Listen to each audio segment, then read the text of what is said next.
Hello and welcome back to Tuesdays with Tom. Now I heard that there's been some changes to online classes and webinars counting for live classes, and I was wondering if you could talk a little bit about that this week. Yes, this is really great news. The state licensing just gave us notice that the webinars that we've been doing over the last couple of years are going to go back to counting as live classes. So you'll be able to take the webinars that you have in the past, and they'll count towards your 40 hours of live classes. Actually, only need 20 hours of live classes, and it'll count towards that. So this means that the webinars you take after April 1st, which is last week, will count for your live classes. Be sure, though, that any classes you take as a webinar are approved, because there's vendors out there that aren't approved from licensing.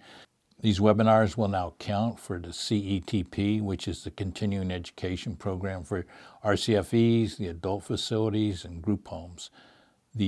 Also, the ICTP we have approved. That's initial certification for the training for the elderly. It's the 80-hour class. 60 hours will be as a webinar, and then 20 hours you do online by yourself.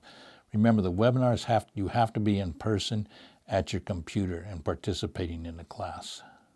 You still need to get 40 hours every 2 years. So 20 of those hours have to be live, or now with the new changes as a webinar. Then 20 hours can be online.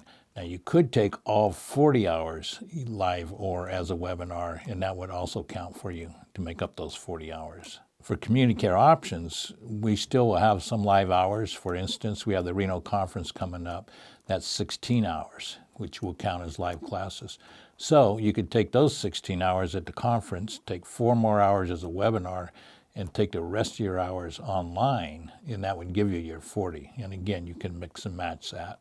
So these new webinars will count for the adult residential facilities, the RCFEs, and those are the facilities for the elderly, and also for group homes.